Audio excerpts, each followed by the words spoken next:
สบายดีทุกคนเพื่อนเฟซเพื่อน YouTube ทุกคนนี่มาฮอดมาถึงกันวัดอันชื่อวัดแท้เพิ่นนั่นก็ลืมชื่อละวัดป่าหยังน้อวัดป่าสิริพรเพิ่นสร้างได้นี่เด้อเพราะว่าแท็กซี่เพิ่นก็ใจดีเนาะก็สิไปคำชะโนดแต่เพิ่นเลยมาพามาแวมาแวนี่ก็เป็นบุญหูบุญตาเป็นบุญนี่ได้ผ่านมานี่มันเป็นยาปูอย่างเนาะที่บนนี้นะยาปูมันไม่รู้เหมือนกันโอเคนี่ละอันเพิ่นออกทีวีออกอย่างนี้ล่ะ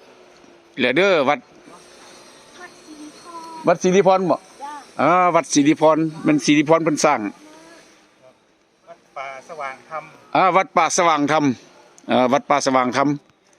สิริพรเพิ่นสร้างอันนี้เฮากับบังเอิญแท็กซี่เพิ่นใจดีเพิ่นเลยว่ามาแว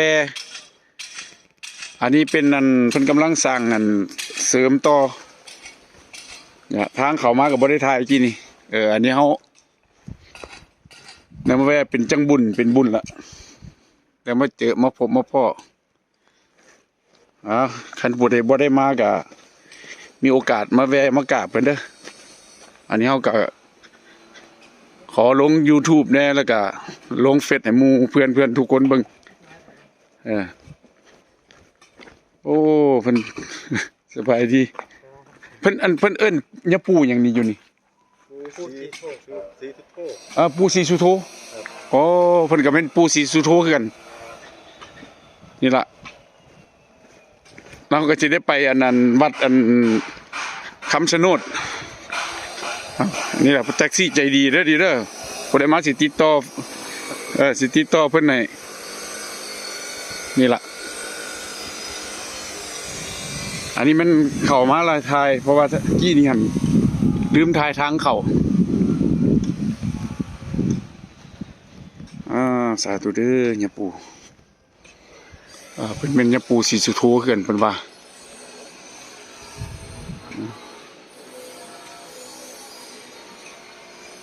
อันนี้ซุ่มเข้ามาลองเบิ่งยินดีมีแรงเด้อเป็นจังบุญอันนี้ตอนนี้เพิ่นกำลังสร้างเพิ่นกำลังกันนั่นใหม่บัดนี้จะถ่ายเข้าไปทางใน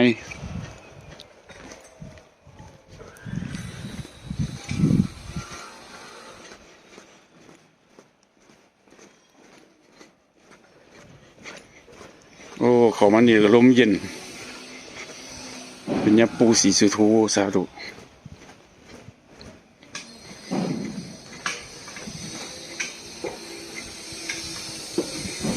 ทายให้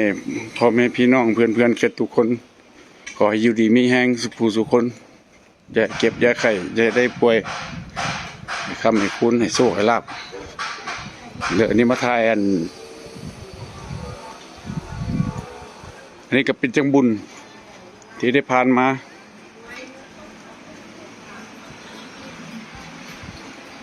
อยู่จังหวัดอุดรธานีมันบ้านดอนกอยนี่แหละเป็นว่าบ้านดอนกอย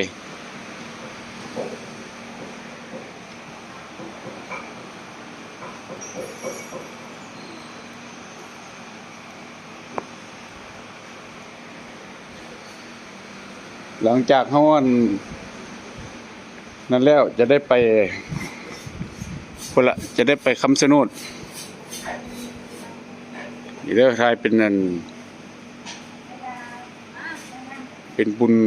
ที่สุดที่ได้มานี่บุญที่สุดเลยให้พ่อแม่พี่น้องเพื่อนทุกคนได้เบิ่งผู้ใดที่มีโอกาสมาไหว้มานั่นก็มาอันนี้ก็บ่เคยมาก็เป็นบังเอิญบุญที่ได้พบได้ผ่านมาเห็นเพิ่น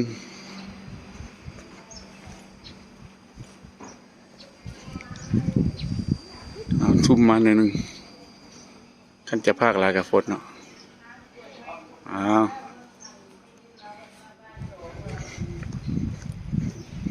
สบายดี ครับ ขอถ่ายขอเอาลงเฟซลง YouTube ให้พี่น้องทุกคนได้เบิ่งได้ฮู้ถ่ายเกี่ยวไปเกี่ยวมาบนเก่า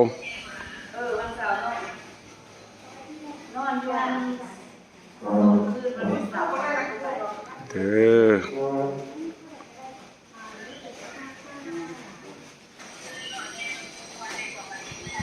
เอาถ่ายอ้อมให้พ่อแม่พี่น้องได้เบิ่งได้เห็น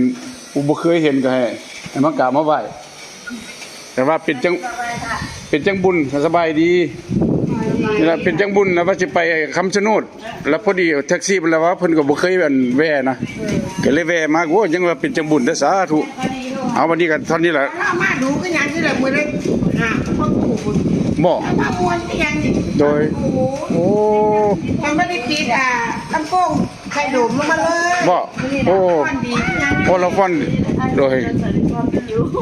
ไม่ว่าได้ติดดุมลงมาติดลำโพงจีตู บ่ คิดว่าเปิดเพลงโชว์โอ้ยฟอน โดยนี่ล่ะอันแท็กซี่เพิ่นคนใจดีเพิ่นละพาไป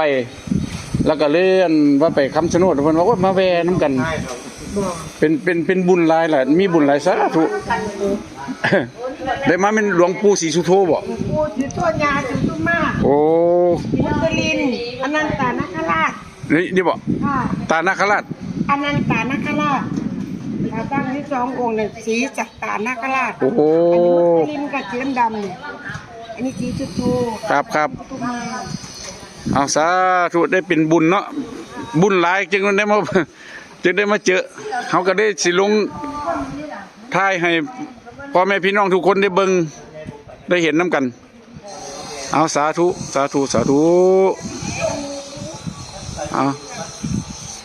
เอาบัดนี้ก็สิเอาไว้คลิปหน้าเนาะ บ้านแดงคือวัดพระแทนไปนี่ละถ้าออกไปนี้ถ้าไปนี้ถ้าหอดทางดำมันก็เลี้ยวขวาตกไปเลยแล้วคนละมันมีป้ายอยู่ดอกว่าอำเภอพิบูลรักษ์กับสิเลี้ยวขวาไปอีกมันไม่ได้ทางไปเลี้ยวแค่ตรงไปเลยตรงไปแล้วก็มีป้ายนี่ไงดอกอำเภอพิบูลรักษ์ทางขวามือ โอเคขอบใจเด้อ แม่ขอโทษอ่ะ